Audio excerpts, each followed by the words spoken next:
we introduce the concept of interbuilding, which is developed in 3 acts. So as you said, first act, we demolish little. We see the existing building fabric as a rich heritage to awaken. Then the second act is build little, and to use the lightness of timber as the instrument for targeted interventions. Because we believe that the future lies in renovating and extending existing structures through targeted interventions. This is the hybrid city. With its high strength-to-weight ratio and off-site and dry construction process, timber allows to carefully build the interstices.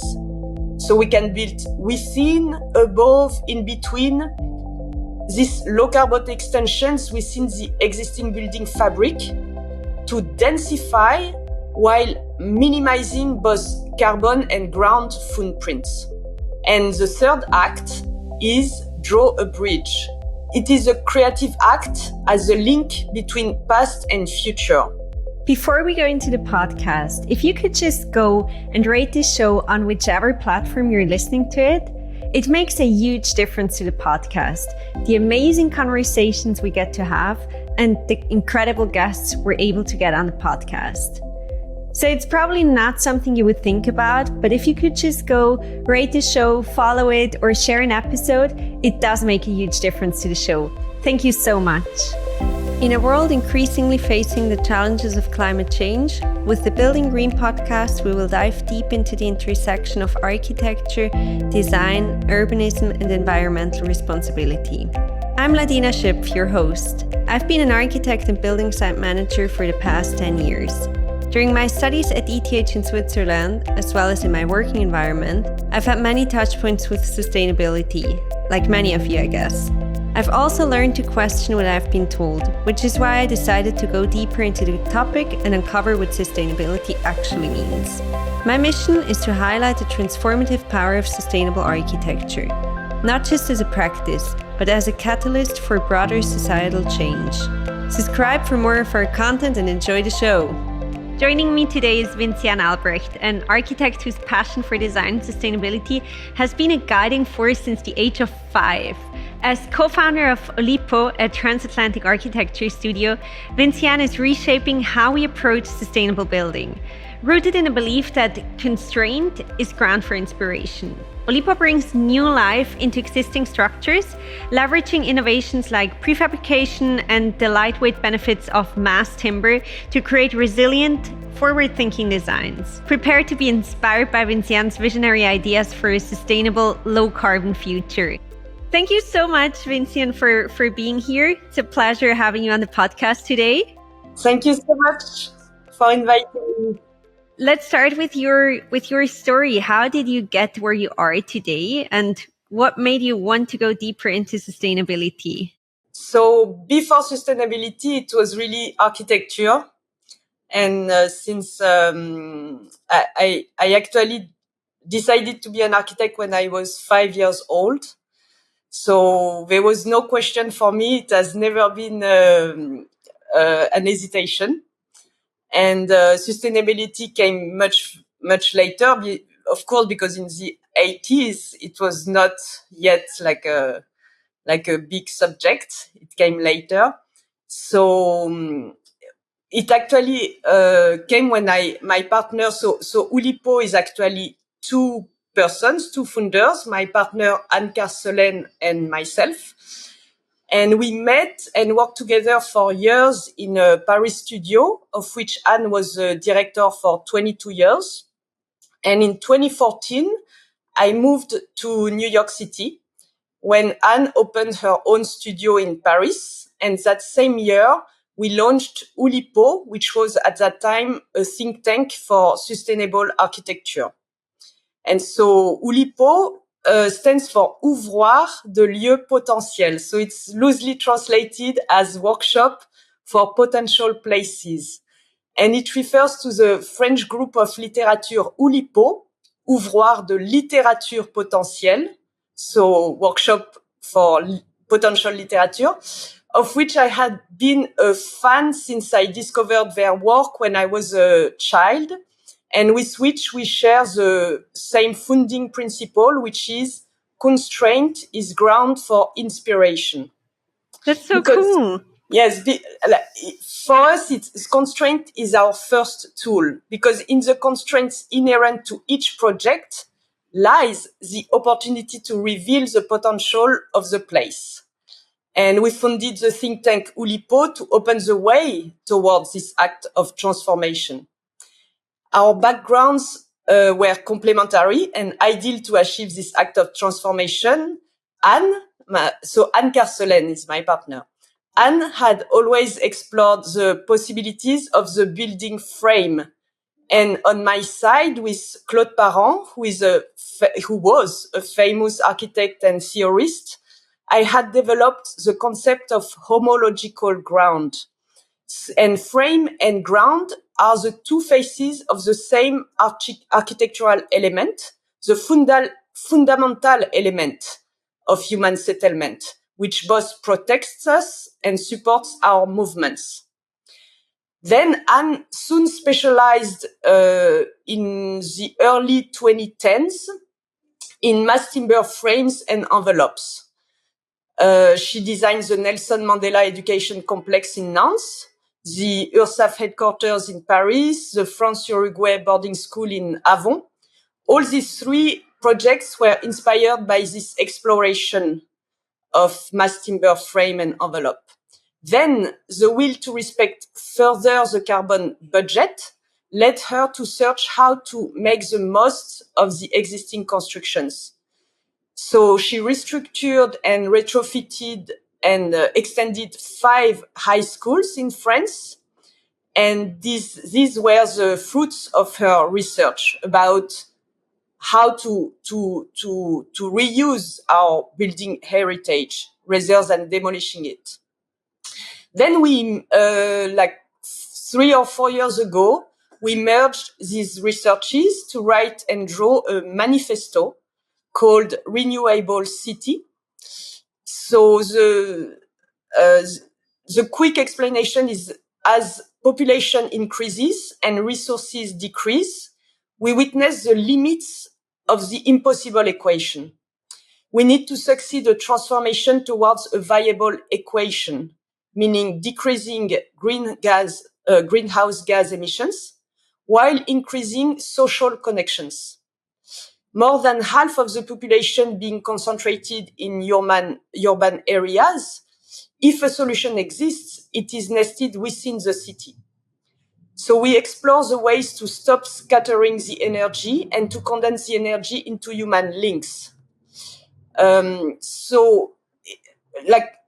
She has worked on mass timber for many years in France, and pleased to have served the timber construction in France. And we were delighted to see that a similar enthusiasm for this material had widely spread in Europe. We thought that this very expertise should radiate further. So in 2022, Oulipo bridged the ocean to become a transatlantic architecture studio. And it's when Oulipo New York City was born. That's very cool story. And so one of the studio's key principles, I think you've mentioned it before, is minimizing demolition and preserving the past. Can you share a project where this approach was particularly challenging or rewarding?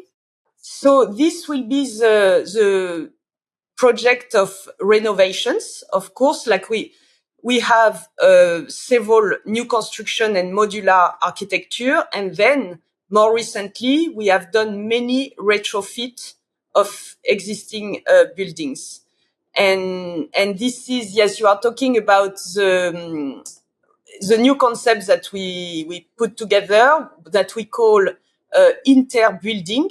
Instead of seeing the climate crisis as the end of the road, we consider it as an invitation to imagine more meaningful ways of living in a resilient environment. And we are convinced that a resilient environment is a hybrid city. The idea was to embark on this journey. And for this, we introduced the concept of interbuilding, which is developed in 3 acts. So as you said, first act, we demolish little. we see the existing building fabric as a rich heritage to awaken. We believe that the future no longer lies in demolishing and rebuilding. For existing structures offers a priceless advantage of having already amortized their carbon footprint. And furthermore, an existing building is a precious witness of the history. It holds the identity of a site, the lessons of the past, I like to say, the soul of our stories. And we make it play an integral part of the formal and functional recomposition of the city.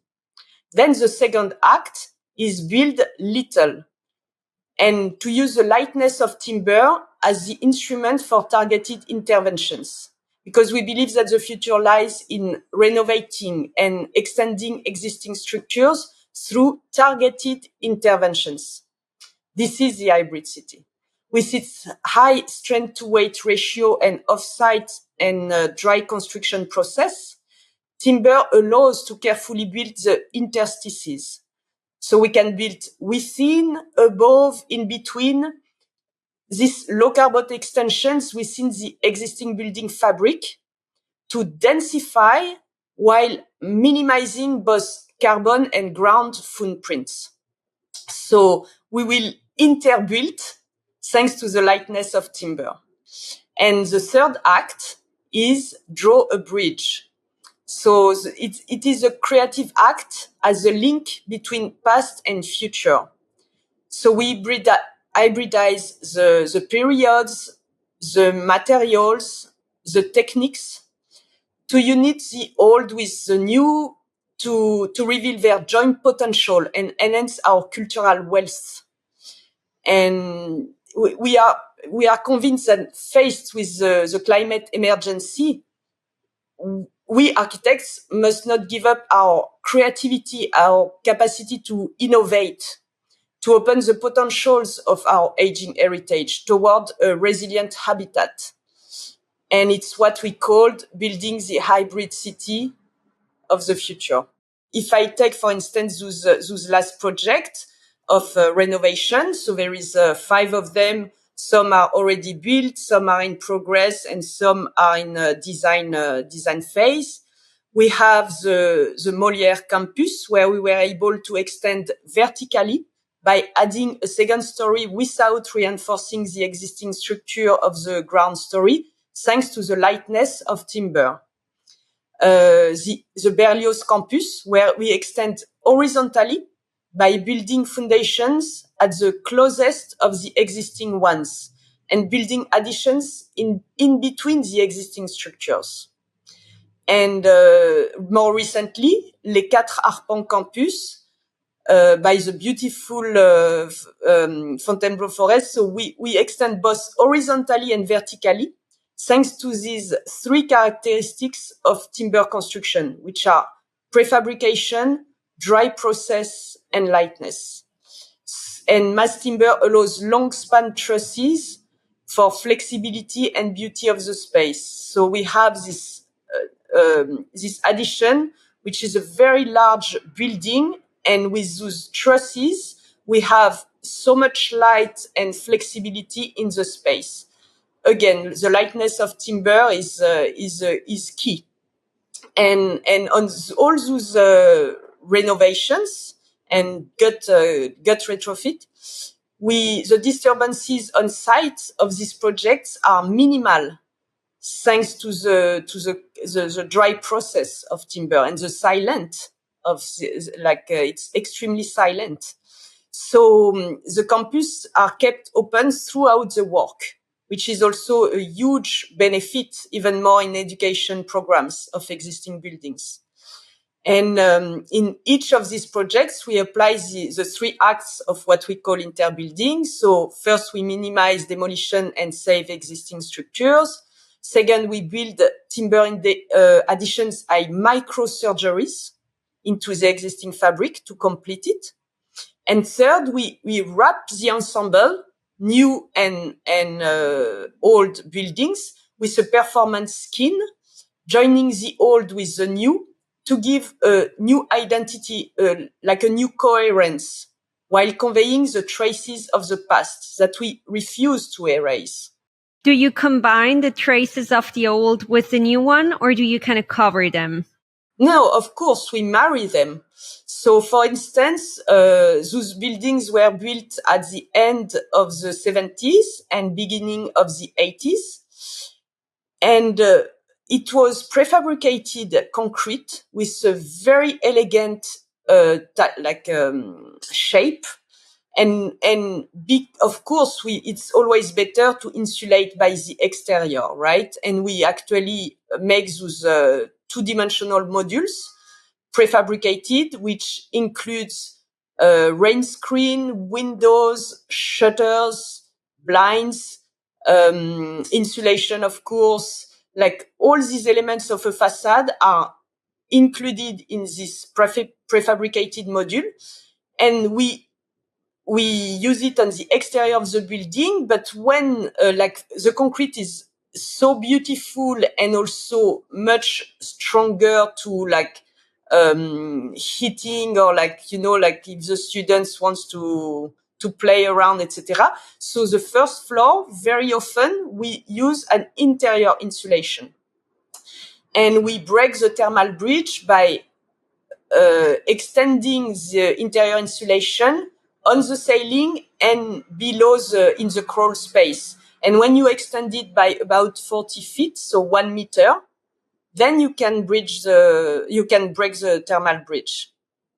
So it's how we marry exterior insulation with a new identity with the old typology of this facade, this prefabricated concrete facade, which has a great quality, like aesthetically, but also durability.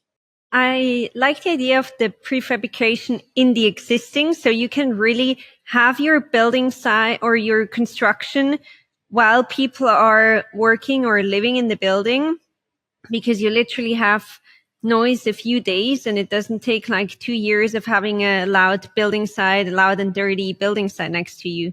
In projects like, for example, the France Uruguay modular housing, you also worked with prefabrication.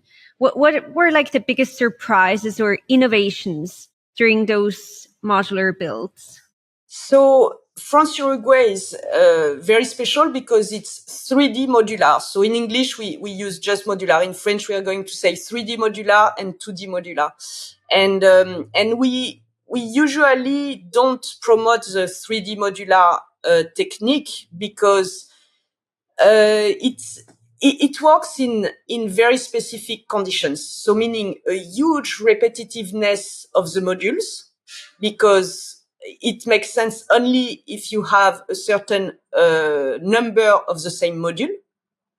And also when you have the factory close to the job site, because you actually transport emptiness, which makes no sense, right?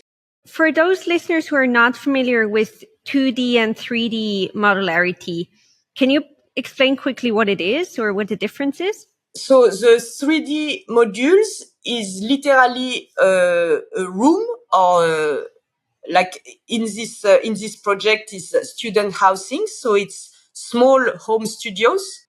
Like a container. Exactly. But in the container, you have absolutely everything ready, up to the pieces of furniture, like the millwork. So it really goes from plumbing fixtures to millwork.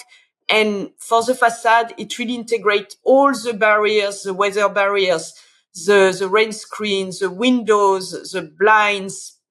It really integrates the whole thing, meaning that when it arrives on site, you can assemble it at a speed which is absolutely incredible. Like we assembled 8 modules per day. So 206 units assembled within only 8 weeks on site, without any, with full silence, very limited site crew, and no environmental pollution. There was no dust, no mud, and a speed which is like when you look at the video, you almost think that it's on speed motion, but it's not. So now, of course, this requires a lot of logistic beforehand to get this rhythm flawless, on site. Now, 2D modules, what in English, I don't think they use it. They use they use prefabricated panels. But us, we like to use like the same word, module, because it integrates also all the function of the facade. So it's two-dimensional. It's totally, it makes much more sense than 3D for transportation.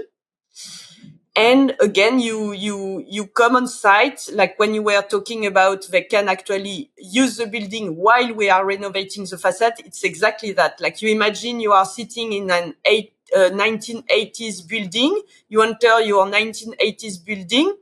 In the morning, you are close to the window. You are on your desk. And in the afternoon, you have a new facade already installed, after lunch. Okay. So it's a French lunch. It's a long lunch, right? But yes, it's this speed is incredible, and the fact that we don't have to find another building to house the inhabitants or the students is a huge benefit for the developer, for the city, for everyone.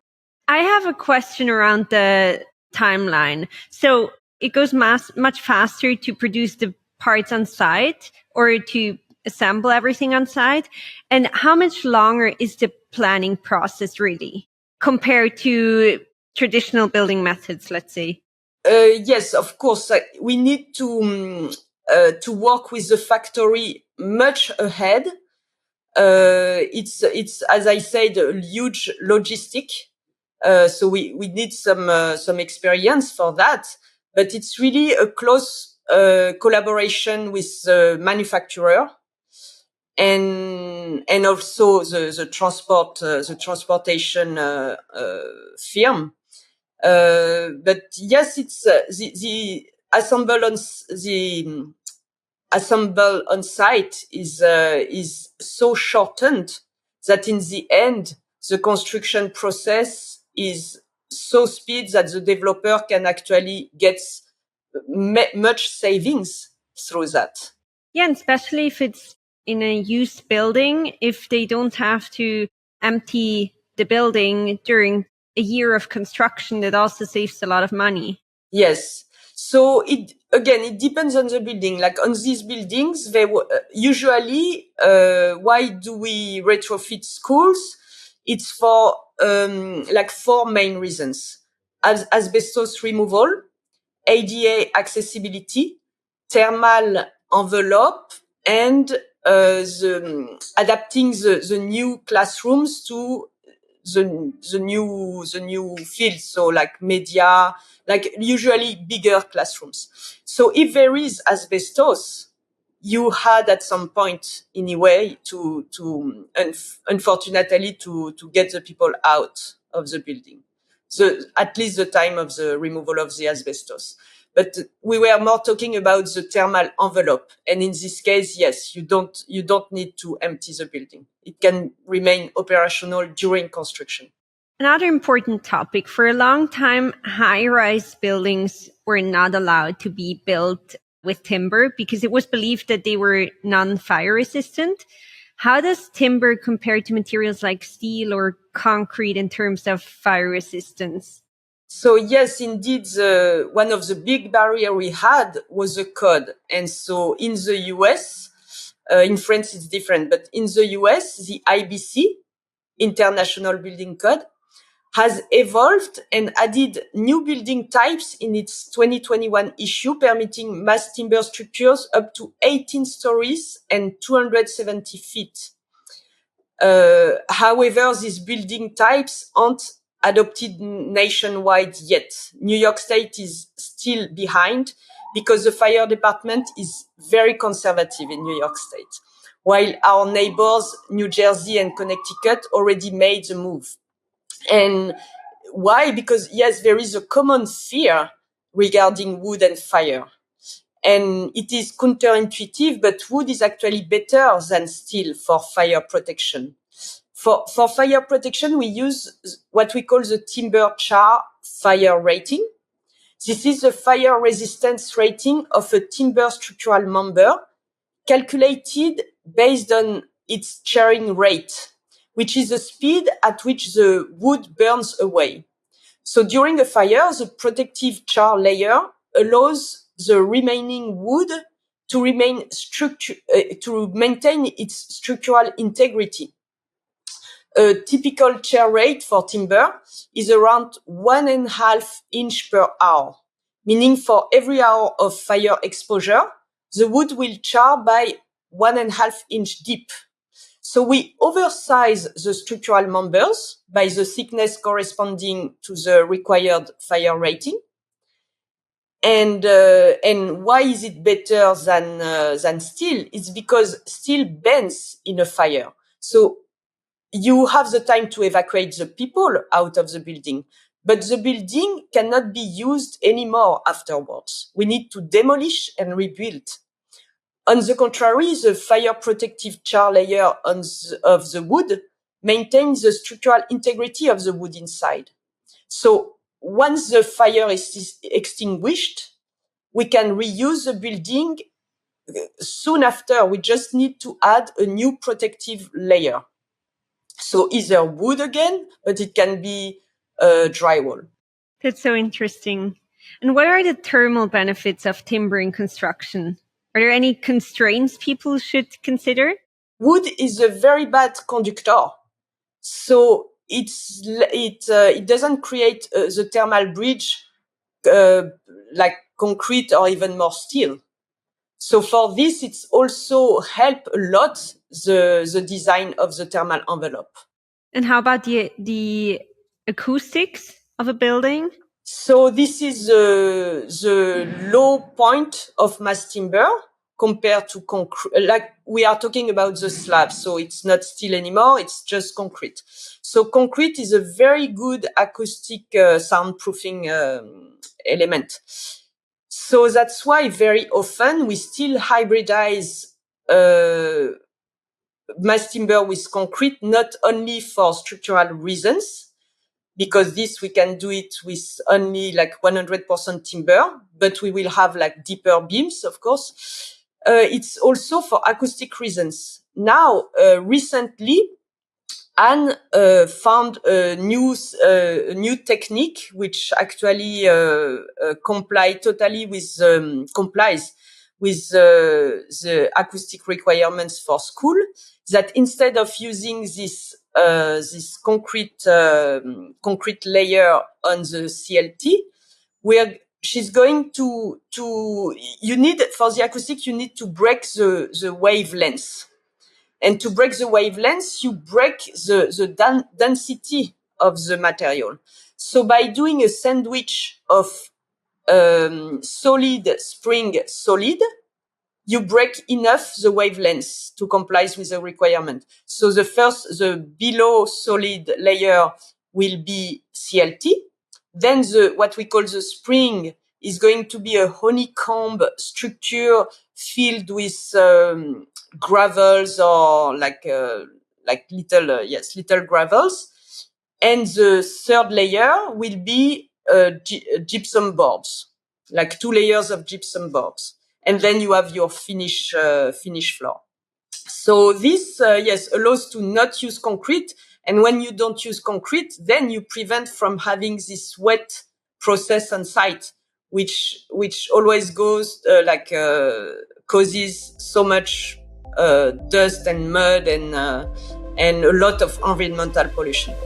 If you're enjoying the show, I have a small favor to ask that would mean the world to me. By rating and sharing the podcast, you're helping us grow and spreading our mission of making sustainability really desirable and cool to a wider audience. Besides of that, imagine impressing your colleagues with the latest insights on sustainable architecture. So make sure you follow the podcast and become the most informed in the room. Thank you so much for your support.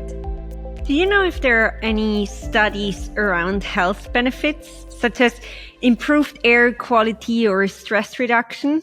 So yes, so this is like the two big reason why we use timber is first low carbon. So I can also explain that.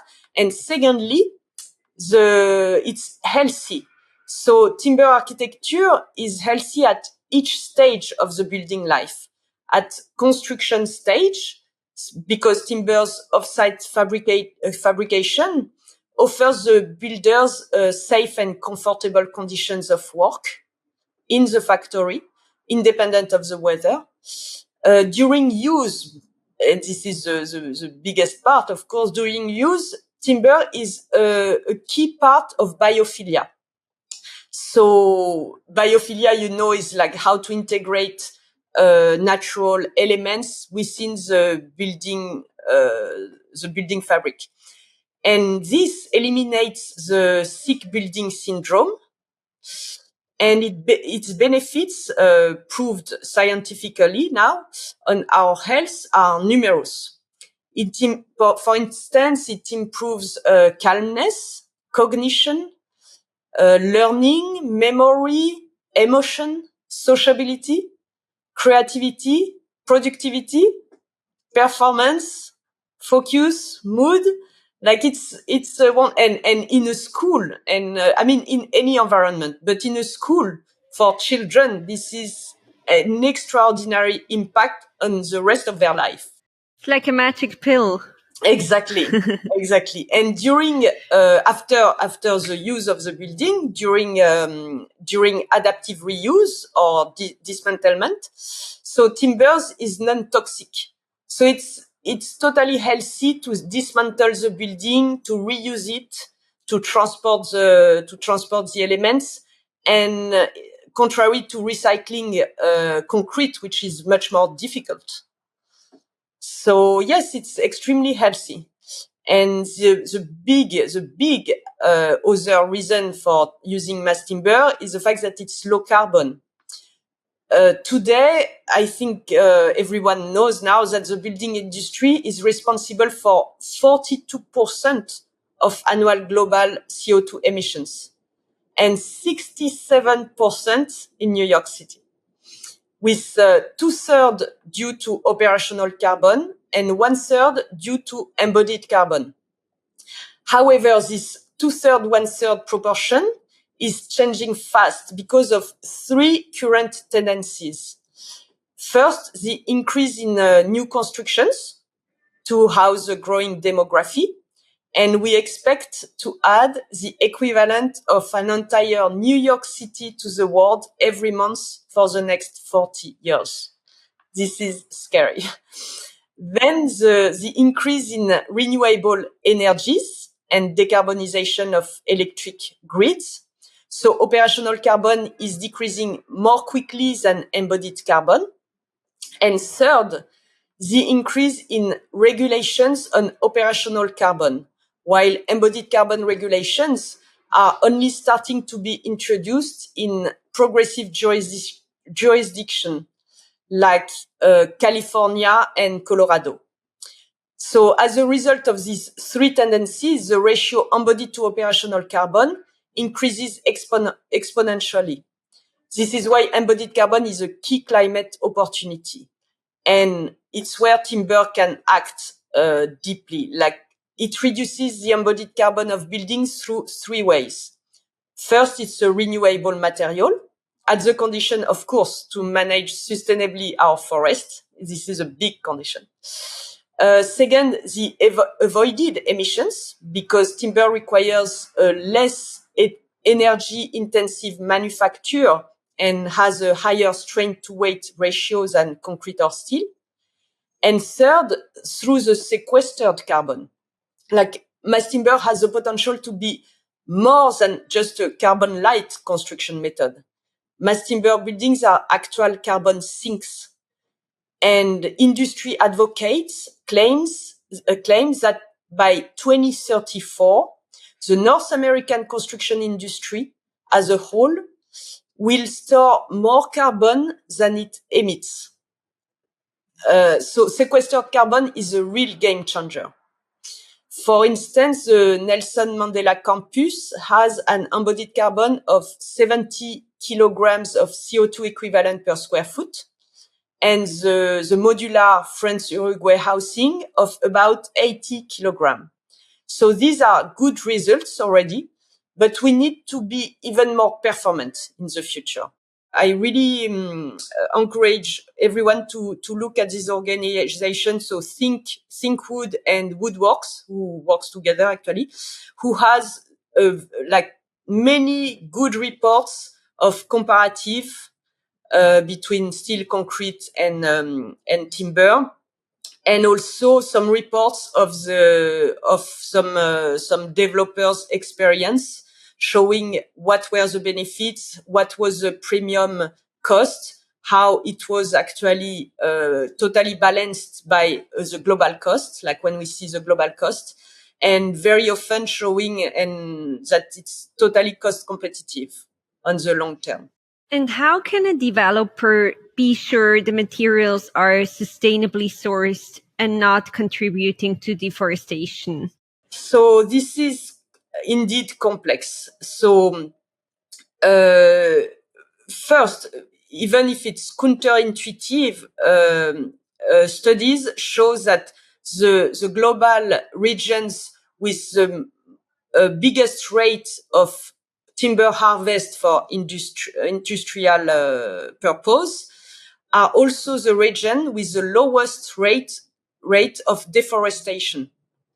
And it's extremely counterintuitive, but this is because it brings such a financial benefit that owners and owners of forests are now totally willing to go toward sustainably forest management to harvest the timber for industry rather than selling it for agriculture or urban development, which were before much more profitable than the forest. So this is a big point. Now about the sourcing. So it really needs to come from sustainable managed forest, because indeed it's the condition to make it low carbon and also sustainable.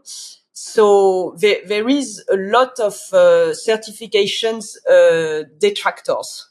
Some accuse the certifications of allowing certain forestry companies to greenwash their practice and even illegally harvesting approaches, and without losing their FSC label. And for instance, there is like monoculture forests that ecologists say create a biodiversity desert, or like other critical issue in mass timber sustainability. So to verify the provenance of wood that arrives at a factory or construction site, it may be labeled and certified, but not always. This doesn't certify really the source of it. So there is some people who think that a DNA marker could be used to link individual pieces of wood to specific forests. And so it's an area where additional research and development is required. Now, in the Northeast Hemisphere, we are pretty lucky because 90% of the world sustainably managed forests are in the Northern Hemisphere, 50% of them in North America, and about 10% of them in the US. So availability of sustainable wood is actually not an issue in our countries. So you're bringing the whole concept from France to the US.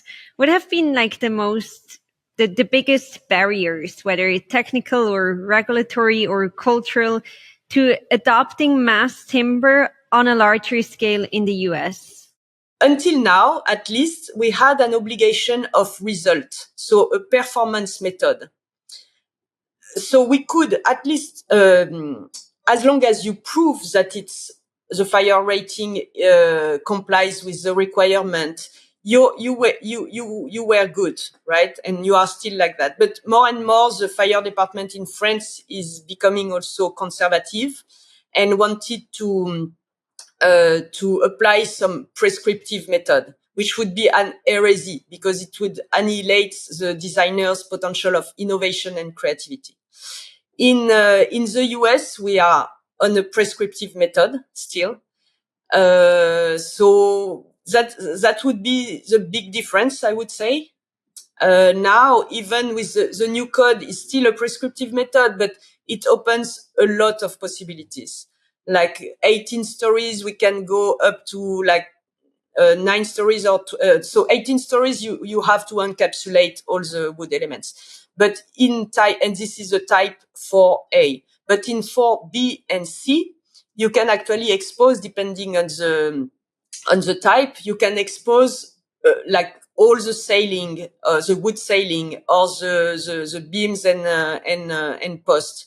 So yes, there is a big open door to what we like to apply, so biophilia, because I mean, it's great to use mass timber, but in the end, if you encapsulate it and so put some money and carbon intensive materials to in the end hide it, you lose the biophilic benefit, and you spend a lot of money on finishes, and you are much more carbon intensive. So, but each time, like 2021 was a bit more conservative. 2024, the IBC I'm talking about, the IBC 2024 is much more permissive. So I'm super optimistic that like it's every 3 years that we have the IBC new issue. I'm pretty optimistic that more and more it's going to open to more exposed timber, and so more biophilic buildings. And what should homeowners know about maintaining mass timber structures to ensure like the longevity and sustainability? If it's protected from the weather, it can last for thousands of years. We just need to be extremely precautious about protecting it. And it can be used on exteriors as well, but most of the time it's better to never make a wood element cross the weather barrier of the envelope, because it's going to work differently on the exterior and on the interior. So usually either you have an exterior wood structure or an interior one, but you don't connect the elements. I mean, you don't use the same elements crossing the barrier envelope. Because it expands differently. Exactly, yes. Let's talk about its cost. How expensive is mass timber really compared to steel or concrete? While timber construction still shows a higher capital cost compared with steel or concrete, it proves to be cost competitive when we consider the global cost, as I was mentioning before. So first, because timber construction efficiency shortens the schedule, limits waste, reduces foundation loads, minimizes site crew, and diminishes finishes by use of exposed timber, thus saving construction costs. Second, the reduced thermal bridge of timber saves energy, so thus operating expenses. Third, data shows that sustainable buildings are more marketable, and healthy indoor spaces enhances productivity, so increasing profitability. Fourth, timber low embodied carbon will soon save taxes and benefits from incentives as regulations hopefully are implemented soon, hopefully. And fifth, timber's cost will progressively lower as timber industry and market-driven competitiveness kick in. So in the long term, these benefits outweigh the higher capital cost. As examples, the URSAF headquarters, built in Paris, costed 230 euros per square foot. The Nelson Mandela campus in Nantes costed 185 euros per square foot. And the France-Uruguay modular housing costed 174 euros per square foot. These are costs which are so low compared to the typical costs that we have in the US. So, of course, in France, it's less expensive, but like still, it's like how we get to these very low prices is that we are very pragmatic about mixing construction techniques, like being like extremely pragmatic on every like assembly, connections of elements, etc. So if you are super smart in the design process, you can really draw those costs down without having a value engineering phase, which destroy all the concept. Now, like when we ask what is clearly the premium, I dislike responding to this question because it's so much depending on the conditions and context. But I would say in France, it's between 5 and 15% of premium cost compared to concrete. In France, we use mostly concrete. So, and again, it's getting lower and lower as we have more and more availability of like the factories. For instance, in the US, since the early 2020s, mass timber manufacture factories has grown like at an exponential pace. It's incredible. I was told, I don't know if it's true, but I was told that it's still the price is higher than the one from Austria and Germany, and the quality is lower. So usually developers still import from Europe the mass timber, mostly those two countries, which have been at the pioneering in manufacturing mass timber since the early 90s. And they prefer to import it for quality and cost. And I thought it was kind of stupid to reduce the carbon by this material, but in the end, like bringing it over the Atlantic. Now, when it's shipped, the containers, like when you ship on the sea by weight, it's actually much less carbon intensive than a truck for the same weight. So if you are along the coast, it actually makes sense. What are the most or the biggest misconceptions among architects when designing with mass timber, sorry? For me, the only misconception is really fire protection and deforestation. I think this is a two big false intuition. The rest, I think that most of the designers have already understood the benefits of mass timber. The big problem are actually the lack of expertise of the designers, and second, at least in the US, and second, the developers who are also the insurance, of course. So on the developer side, it will be mostly cost. They are sure that it's going to be more expensive, and they have hard time to integrate in the calculation of the cost, what we call the global cost, meaning that they're going to be able to sell or rent much earlier, thanks to the shortened schedule of construction, and also to market it at a higher price and like better demand, because people love inhabiting mass timber buildings. And then, but this I don't know very well about that, it's the insurance. Like there is many insurance who don't want to do the jump yet into this. It's such a new world for them, and they feel really unconfident. So let's go back before we finish into two concepts you mentioned at the beginning: interbuilding and hybrid city. I told you about the three acts, right? So I think, yes, I went a bit through all that. I would say that maybe it's linked to the construction benefits. So that's why I will go through that, because it's going to explain why we can actually interbuild with mass timber.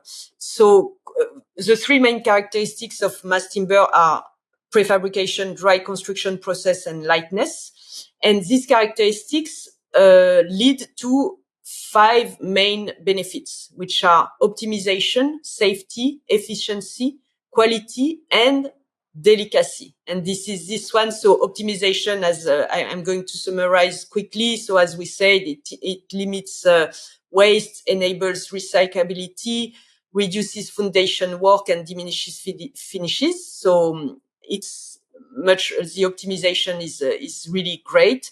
Safety for the workers. Comfort, and it diminishes site crew. Efficiency, thanks to the prefabrication process, of course, which shortens the schedule by guaranteeing an easy, fast, and flawless construction. The quality, as it's highly controlled manufacturing in the factory, allows 1/8 of an inch tolerance and a precision of assembly. And lastly, which is my favorite part, it's this delicacy. I call it delicacy. I'm not sure it's the right name in English, but because it minimizes disturbance on site, as we saw, so dust, mud, noise, pollution. And delicacy, as a trio: prefabrication, dry process, and lightness, allows infill constructions and low carbon additions in dense sites. It allows to carefully build the interstices, to renovate and extend existing structures through targeted interventions that we call microsurgeries. And this method is what we decided to call interbuilding, which goes with the 3 acts of demolish little, build little, and draw a bridge that I explained earlier. That's so interesting. Thank you for sharing all this. So I have one last question for you. What's one sustainable project or structure from around the world that you really like, that you think everybody should know? Me, I'm always extremely touched by the architecture of the more south countries. Now again, it's also easier because they have not as tough weather. But I'm always extremely touched by the mud architecture. The mud, the straw, all these, also these materials which don't allow to go very high, but are literally coming from the site. So it's like the most locally sourced architecture that you can do, right? So there is this architect that I like so much. His name is Vinu Daniel, I think, and his office is called Wall Makers. And he built with what he find on site. And when you see his buildings, you really think it's high-end architecture. It's so beautiful. It's like he built poetry. Again, it's more complicated in our climate to be like that's true that more you go to the south and more the possibilities are large.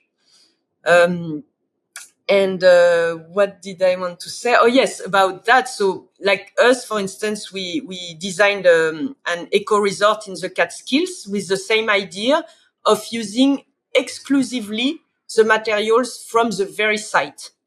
So so it's not mass timber, it's heavy timber. And again, I wanted also to add about that I know that people are extremely excited about mass timber because it's a new material, but there shouldn't be an hegemony of mass timber in wood construction. Like heavy timber is adapted in most of the cases. Mass timber is good for like long span and when you build more than 4 stories, which is less than 10% of the construction industry. 90% of the construction industry can actually use heavy timber, which can be more locally sourced, much cheaper, and more sustainable. Like it's so. And for this building, we used the timber from the site. It was harvested on site. It was chosen through the trees, the trees which were going to die because there was like an attack by some insects. So there were many trees which were about to die. So we used these trees. It was a mix of hardwood and softwood. It was milled on site. And for the floor, we used the blue stone, also extracted from the site. So it's like we did what Vinu Daniel does as well, is to really try to limit the source of the materials to the very site on which we were working. In the end, that's the most sustainable thing you can do. Just take what you have on site, and it's also going to be what you need from a thermal perspective and all that. Exactly. So if people want to follow your work and see what else you're doing, where can they find you?